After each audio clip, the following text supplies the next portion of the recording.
When Unit 4B on Haverford Terrace was delisted from the platform on March 19th, the internal flagging log contained only one note: 13 sequential deadbolts installed on interior bedroom door. Hose account suspended pending review.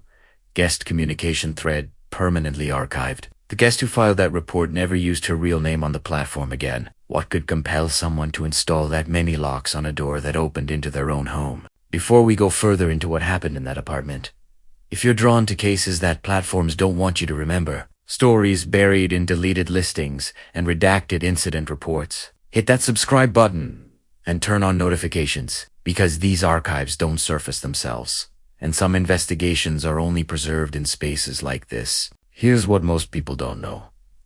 Airbnb's trust and safety operations team maintains a separate database for what they internally call anomaly properties.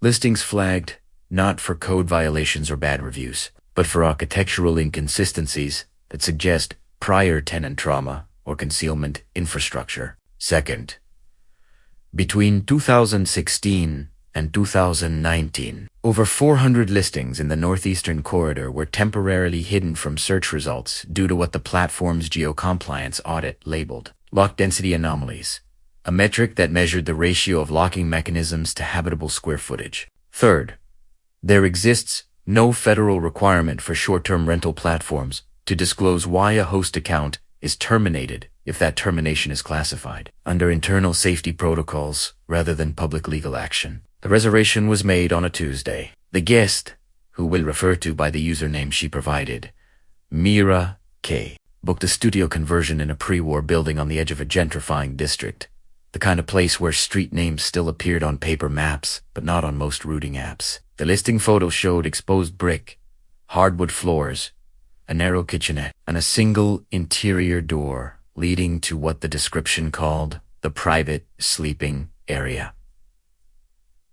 The price was $43 below the neighborhood average. Mira K. had been using the platform for 3 years. She'd stayed in 9 cities. She left thoughtful reviews. She checked in at 4:15 in the afternoon, using a lockbox code sent to her phone 20 minutes earlier. The host, listed only as D, never appeared in person. The apartment was smaller than the photos suggested, a common discrepancy, but the layout matched. The locks on the front door were standard. A deadbolt, a chain latch. What wasn't standard, what Mira K. noticed within the first 30 seconds of walking toward the back of the unit, was the bedroom door. 30 locks, not spread across the frame, not decorative, installed in a vertical line, each one a different manufacturer, different era, different mechanism.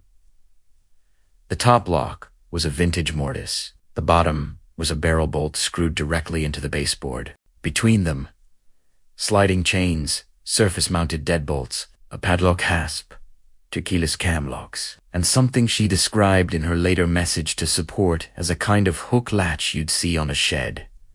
She photographed the door. She didn't open it immediately. She messaged the host through the app at 4:41 p.m.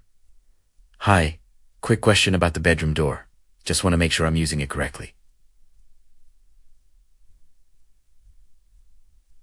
The message was marked as delivered. It was never marked as read. At 6:18 p.m., she sent another. "Hey, still hoping to hear back about the door situation before tonight."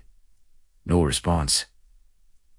She tried calling the number listed on the reservation. It rang 4 times, then disconnected without going to voicemail. The listing indicated the host lived off-site. There was no emergency contact. Mira K. stood in the center of the studio as the light outside faded, looking at that door, and made the decision to unlock it. It took her nearly 11 minutes. Some of the locks were stiff. One of the cam locks had no visible release and required her to unscrew the housing from the inside. The barrel bolt at the bottom was bent slightly, as though it had been forced open before. When the last lock finally gave, she pulled the door open. The room beyond was small, windowless, maybe 8 feet by 9. A twin mattress on the floor, a folding chair, a plastic bin. Against the wall, the air inside was stale, but not fetid. The walls were the same as the main space, drywall, painted beige, There was no other door, no closet, no vent large enough for a person. Just the one way in, the one way out. And on the inside of that door, the side it faced into the room, there was nothing. No locks, no handles, no latch.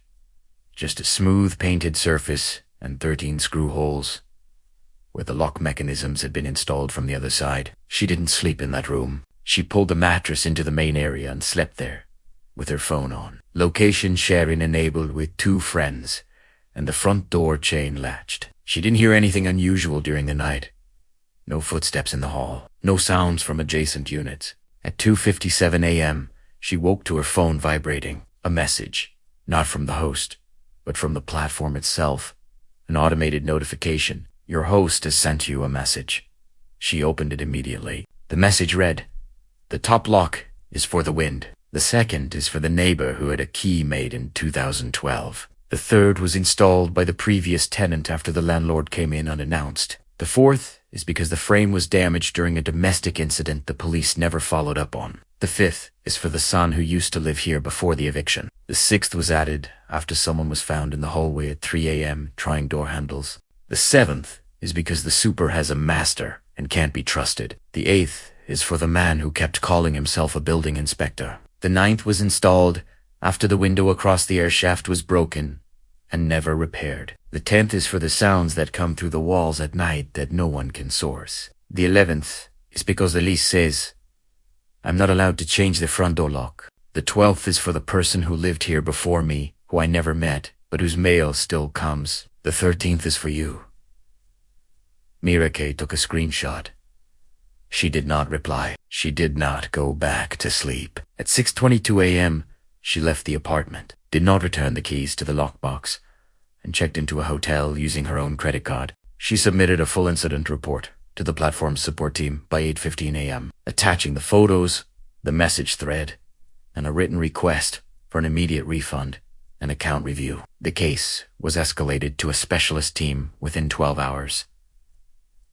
The listing was delisted within 30. Her refund was processed with what the email called an acknowledgement of an atypical experience.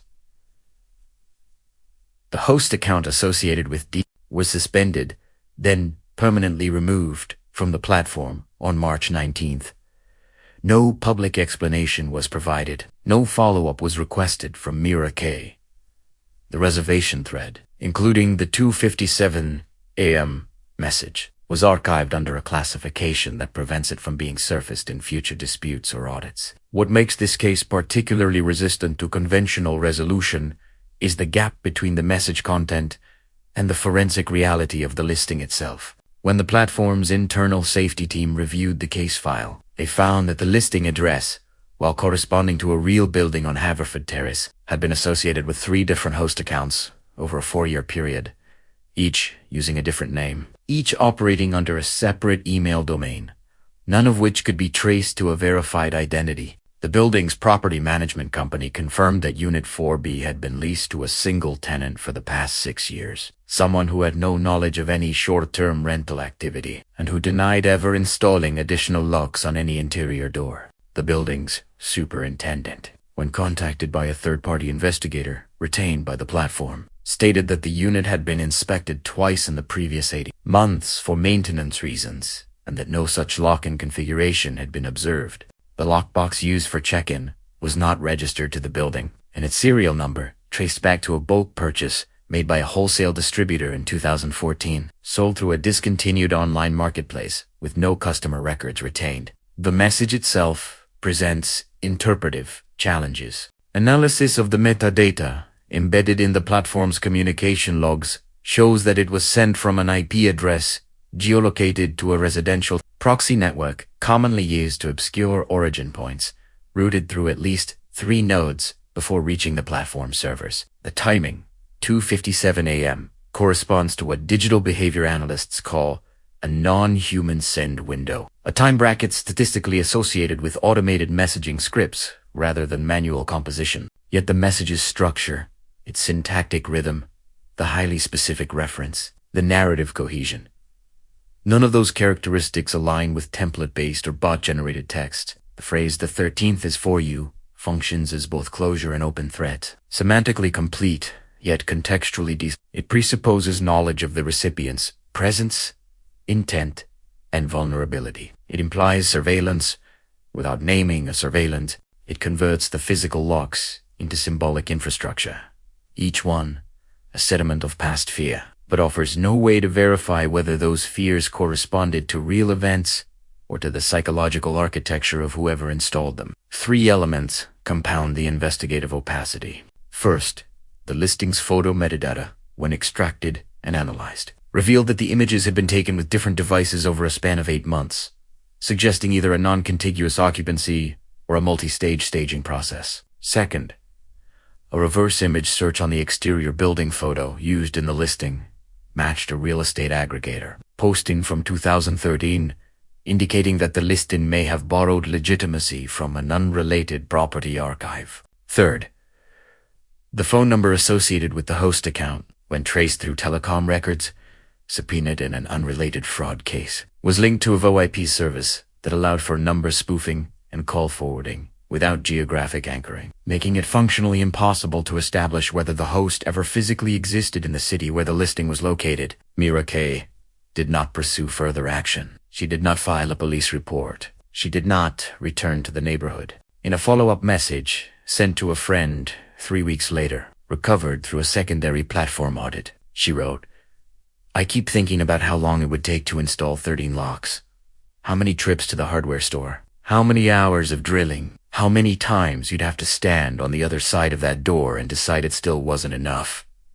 The friend replied, asking if she thought the host was dangerous. Mira K. wrote back, "I think whoever lived in that room wasn't the host." The case was closed by the platform without a determination of whether the listing was fraudulent, whether the host had engaged in deceptive practices, or whether the apartment itself posed a physical risk to future guests. The internal classification used was unresolvable contextual anomaly, a designation that removes the listing from search and prevents the host from creating new accounts, but does not trigger a referral to law enforcement or require disclosure to local housing authorities. No other guests reported staying at that address. No other listings in the building have since appeared on the platform.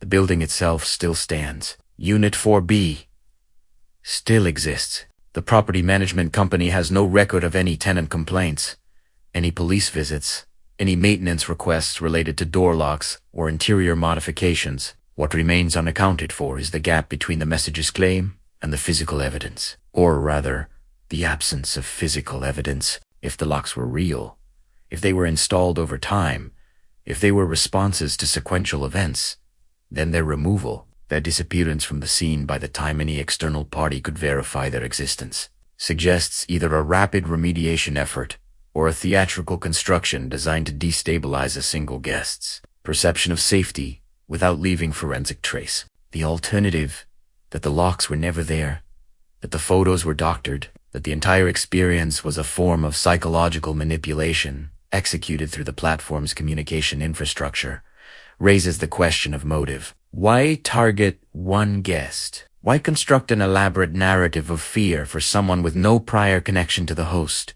the building, or the city? There's a detail that wasn't included in the incident report, something Mira K. mentioned only once, in a private message that was later deleted. She said that when she finally got the bedroom door open, when she stepped inside and looked around that small, windowless space, she noticed something on the wall near the floor. A single word written in pencil, very small, almost hidden behind where the mattress had been. The word was sorry. If you're still thinking about that room, about those locks, about what someone might need to apologize for in a space with only one exit, leave your theory in the comments. Hit the like button if you want to see more cases that platforms bury. Share this with someone who needs to know what they're really booking when they click reserve. Because some doors were locked from the outside for a reason, and some reasons were never meant to be explained.